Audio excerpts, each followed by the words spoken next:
Welcome to St. Thomas. It's one of the major islands of the U.S. territory known as the U.S. Virgin Islands. It's known to be a very popular cruise ship destination because of its world-class duty-free shopping and gorgeous turquoise waters. But in this vlog episode, we'll look at the history, the fascinating history of this tropical paradise. The original name of the capital city was Tapas, loosely translated to beer hall, which didn't sit well with the Danes, so they renamed it after their popular queen, Charlotte Amalie, in 1691. The Danes first showed up here in 1666, but they only had control for about 10 months. But those 10 months were critical because that's when there was a mandate or a declaration of religious freedom. This is why there's so many houses of worship of different denominations here on the island, so much more than other places in the Caribbean. There was a kind of a community spirit between the different religions, so much so that when this Dutch Reformed church was destroyed in the early 1800s, the nearby Lutheran church offered up their house of worship to use while this was being built. While Christopher Columbus did see St. Thomas back in 1493, it wasn't until 1657 when there was a continuous European presence in the form of the Dutch post. But it was the Danes who had a strong foothold on the island for more than 250 years. This is Fort Christian. It's the oldest building left on St. Thomas. It was built or started to be built in 1666, but what you see on the front is the year 1671. That might be because it was in that year that a new West India Company was founded to reestablish a Danish colony on the island. Just a few feet away from Fort Christian, you'll see this monument. This monument commemorates the freeing of the slaves here on St. Thomas in 1848. Remember how I told you that in 1657 the Dutch established a post here? Well, the English were here 50 years earlier, stayed just for 3 days on their way to establishing a settlement in Jamestown, Virginia. Walk around Charlotte Amalie and you'll no doubt run into a series of steps. In fact, there are more than 47 sets of them, more than any part of the Caribbean islands. And why they're here is because the Danish architects who planned the city didn't take into account topography. They didn't realize how much up and down there was in Charlotte Amalie. Well, no biggie. They just installed these beautiful brick steps that we're navigating now for the townspeople to use. Today, we're going to go hit the water, but also get a little lesson on environmental conservation. Let's get started. So we're gonna probably stop once or twice in this area, this large area out there. I stop, teach you guys a little bit about the ecology of the mangroves, why it's so important, and all that neat stuff. So when we make it over to Cas Cay Island, we're gonna pull our kayaks up over there. Gonna take a small little hike. I'll show you guys some cool stuff over there. Let's get some nice photos over by the geological blowhole. Then we're gonna hike back to our kayaks, and that's when we're gonna snorkel and see all the beautiful life under the water. We're gonna make a left and we're gonna go through the tunnel of love. Cassiopea jellyfish he's got here. The reason it's here in the shallow areas because it needs the most sunlight it could get, because it actually uses photosynthesis to survive. It doesn't need a strong stinger like your typical jellyfish does because of that. So its stinger is really just a self-defense mechanism. When it feels threatened, it starts to secrete a little mucus. But unless you have really, really sensitive skin, it's cool to the touch. It doesn't really do you anything. So mangroves are really important elements of the habitat. They protect against erosion, and they are home to a bunch of different endangered species like manatees, monitor lizards, and it's also a nursery for fish. So little babies are protected against the scary outside. This is Cas Cay, uninhabited part of St. Thomas, so very different than the rest of the island. It's important to see this part of St. Thomas, I think. So in the early 60s, the government of the Virgin Islands, they was actually going to turn this beautiful area, which is about 240 acres of mangrove and lagoon, and they was actually going to turn this into our second airport runway. But fortunately, they didn't have the money to construct that idea they had.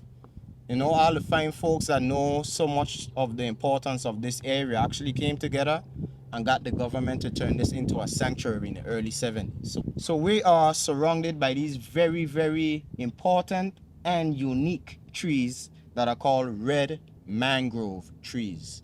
These trees actually help protect our coastlines and help stop all that debris and all that good stuff from going on to our coral reefs, eroding it, and damaging it.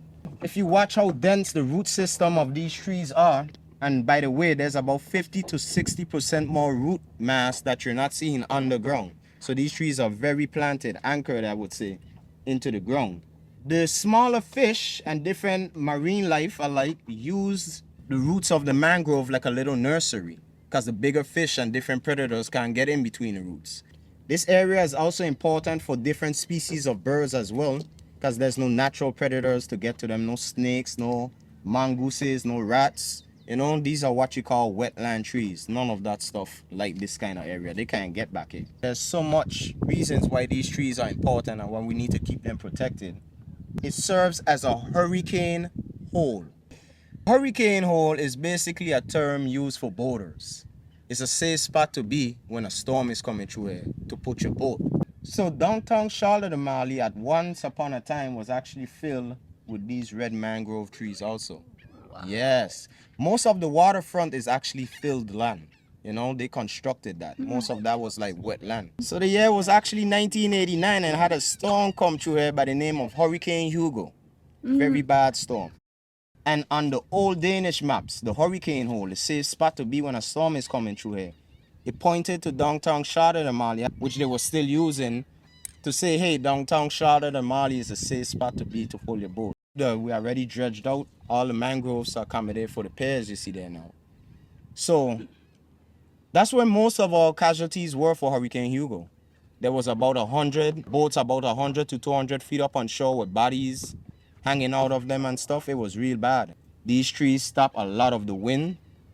They break down a lot of the current from the waves and all that good stuff. But 5 days prior to a storm, the government actually allowed boats to come back here in strategic points, and they mostly find strong pieces of the mangroves and tie their boats on down to, and they remain safe. So Irma and Maria was in 2017. We got hit back to back. There was about 500 to 600 vessels back here plus, and only a handful of them got lightly damaged. It's a wildlife sanctuary. That status prohibits fishing in this area. All those white circles are jellyfish, the food for the turtles. Now we're approaching the hiking part of this tour.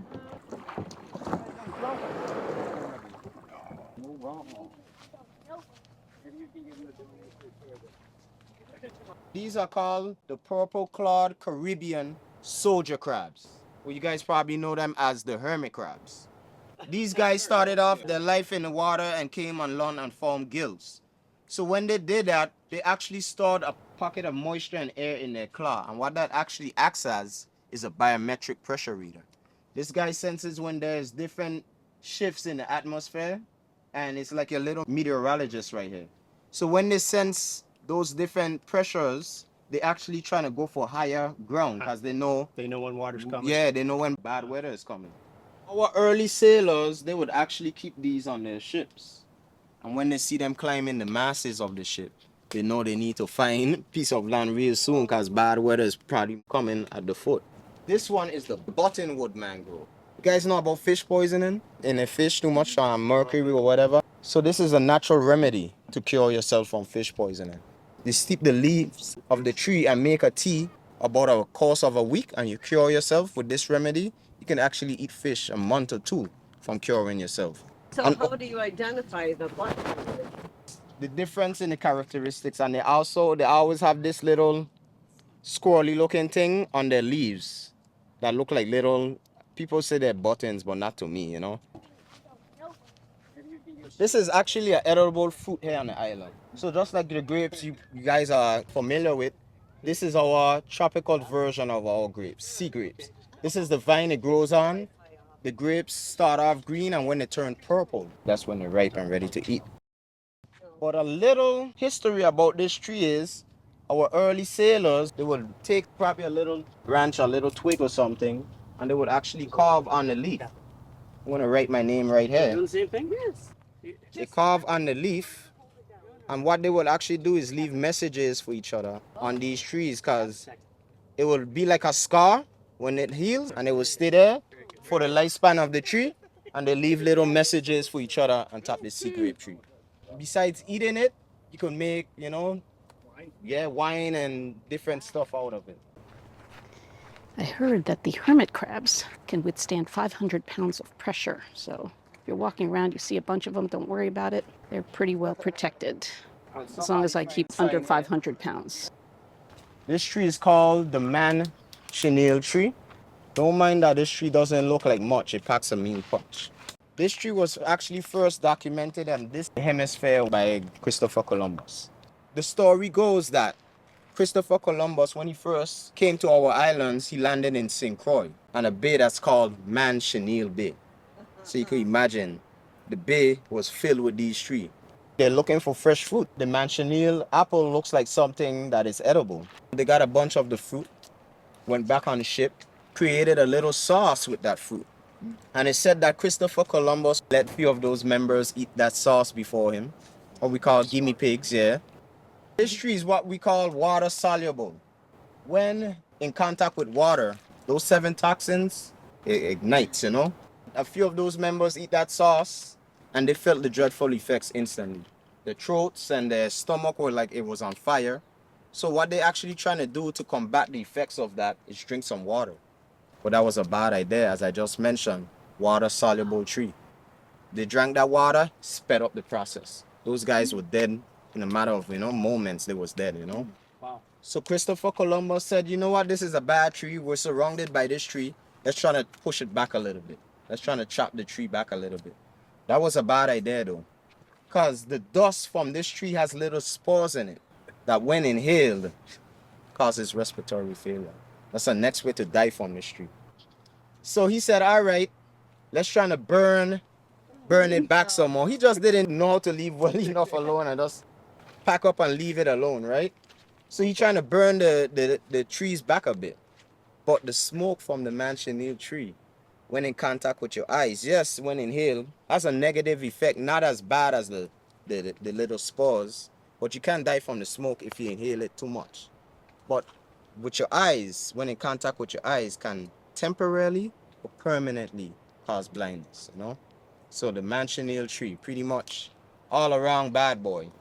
The kind of camouflage pattern, that's the next way to tell the Manchineel tree.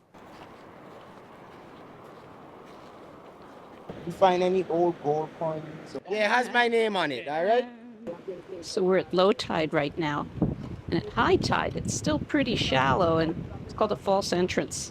And a lot of boats have run aground here and making it really easy for pirates to do their thing. This is a remnant of one of the ships that ran aground here. That's a sea urchin. Yeah.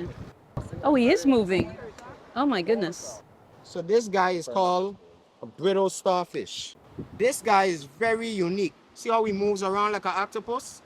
And his limbs are very brittle. That's why it's called a brittle starfish. Now, his self-defense is, when he feels threatened, it's actually something trying to get to it. It actually dismembers its own limb. Oh. But it actually regenerates it. Broke, yep, I lost a little piece there. Probably felt scared. But it's okay. I'm scared. So as I was saying, on each one of his limbs, it has something like eyes. It's not really eyes, but it's like sensories they use as eyes. And right now, scientists are studying the brittle starfish to help them get better with fiber optic lenses. Oh my gosh, he's sticking out his head, or whatever it was. That's actually his butt. His butt? And his mouth in the same place. Wonderful. His butt head.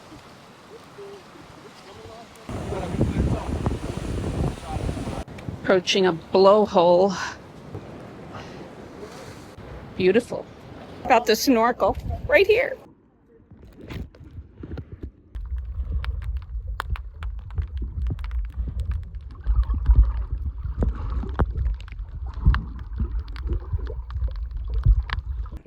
Queen Kong. Nice. Yeah, the crown. Yeah.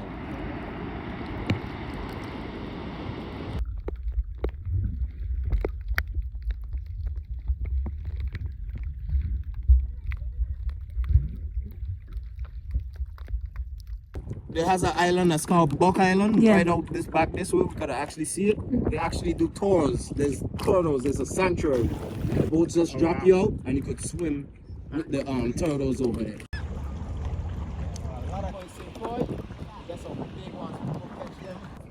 Ooh, it's over. I hope you enjoyed this short tour of the history of St. Thomas. I was hoping to tell you more about the pirates and the 2 stints of British occupation here, which only were for a few short years, relatively speaking. But that was going to be done through a tour given by the Historical Trust of Hassel Island being right across the bay from Charlotte and Amalie. But it wasn't meant to be. There's something to do next time we're here in St. Thomas. Thanks for joining me on Mary Goes Round the World. Here's my tip of the week for you. You can do the lagoon, you can do Cas Cay for a lot less money. Rent your own kayak, rent your own snorkel equipment if you didn't bring any yourself. It'll run you about 75% less than the guided tour, but you do miss out on the wonderful commentary about the environment. Consolation, you get to be on the water and in it too.